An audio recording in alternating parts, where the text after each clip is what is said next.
Mooseltoe. 'Twas the night before Christmas, and Moose is determined to do it all right. With checklist and hoof and ho-ho-hos on his mind, he makes sure everything's perfect. He wraps, he decorates, he bakes, and he sings. He does it all except one thing. Somehow, someway, some moose take has occurred, and one little item has gone unchecked. Maybe the most important ingredient of all. The sweet story is guaranteed to make to have children chuckling as they follow Moose through his holiday contortions to his goofy but perfectly perfect solution. Wow, his hair is crazy. Such crazy hair. Look at that mustache. Wow. Mooseltoe.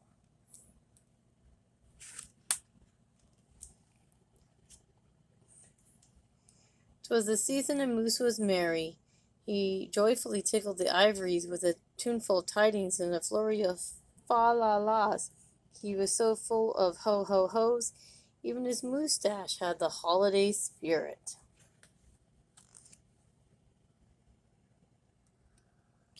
But Moose was more than just a bit merry and bright. He was busy, busy, busy.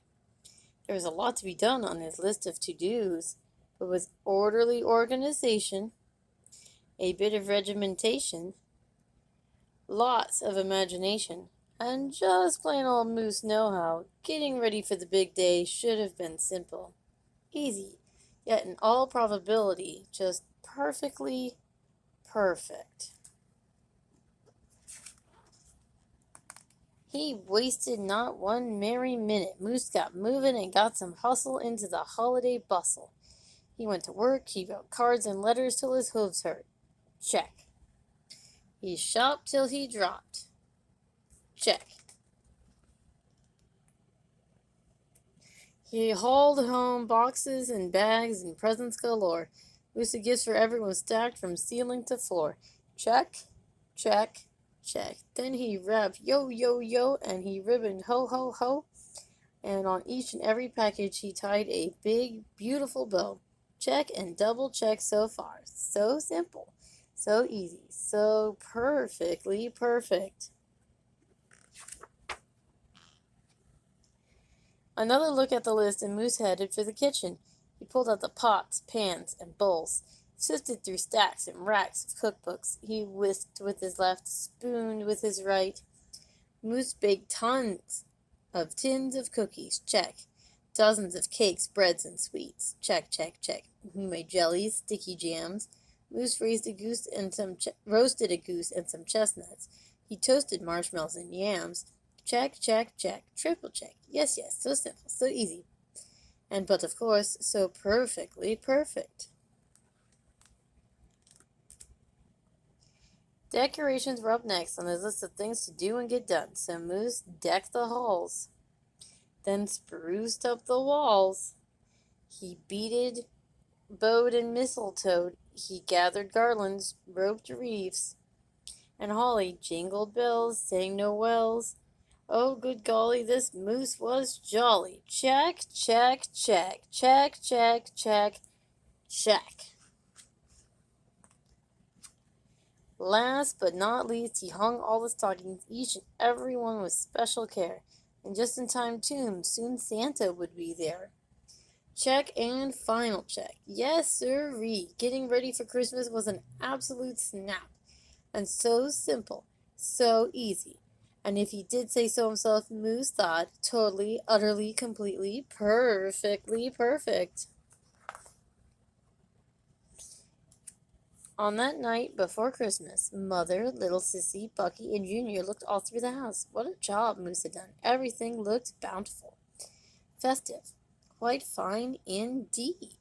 There was just one minor problem, if you will. Oh dear, sighed the missus, as the five stared at one empty corner. Oh my. Oh me. Oh gee. Pop, what happened? Cried Junior. You forgot the tree. Oops. Where would they hang the tinsel? String the popcorn? Light the lights? Where would Santa leave his gifts for the kiddies on Christmas Eve night?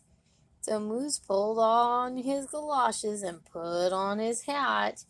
He would find a tree somewhere, somehow, and that's all there was to that. So out went the moose, bravely blustery, blowing winds, and the cold, trudging through snowdrifts, courageous and bold. Moose first drifted down to the corner, not a tree to be had. Then he slid round the block. Uh-oh, things were looking bad. He went down every boulevard, street, and little road. He looked down lanes and alleys. Every tree had been sold. There wasn't a branch, not a twig, not even one lousy bowless bough hanging around. Nope, nada, nothing. Not a tree to be found. No tree, sighed a sad moose as he came home empty-handed that snowy eve. The kids tried to make the best of it. They said, "Oh, so who needs a tree?" But Moose could plainly see that they were short on the glee. He knew he had to do something, and that's just what he did. In the empty corner he stood and spread his arms out very wide. Then he smiled at his children, and he winked at his bride. "Kids," he declared, "sure forgive a pop, some of that tried and true family glop." Looks like the kids were writing a note. "Dear Santa, we don't have a tree, but leave presents here." And they're drawing an X to mark the spot. Oh my. So back came the kids carrying a big pot of glue, and without a word to one another, they knew just what to do. They each took a par, grabbing strands, taking hold, then carefully, oh so carefully, they glopped and they plopped, they pasted and they pressed, they curled and twirled every which way a follicle could fathom, so Moose's magnificent moustache was indeed even more of a marvel to see. Oh my, this is so silly. Oh, look what they did! Oh, that's so silly. Moose was just a few needles shy of being an evergreen tree. They strung Moose with lights from head to his toes, and draped him with tinsel, beginning right with his nose. They hung balls that were shiny and bells that twinkled, candy canes, berries, and sugar and plum sugar sprinkled. And they all stood back Junior plugged in his pop. Ooh, ah, yes, Moose truly was one incredible sight. He was glorious and glowing, and boy, oh boy, was he ever bright!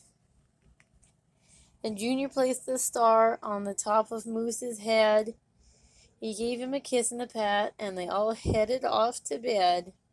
Except Moose, of course. He stayed in the corner instead, still twinkling and blinking and waiting for Santa. Oh, so it wasn't so simple. It wasn't so easy. And okay, it wasn't so perfectly perfect. But do you know what? It was pretty close. Ho, ho, ho. The end.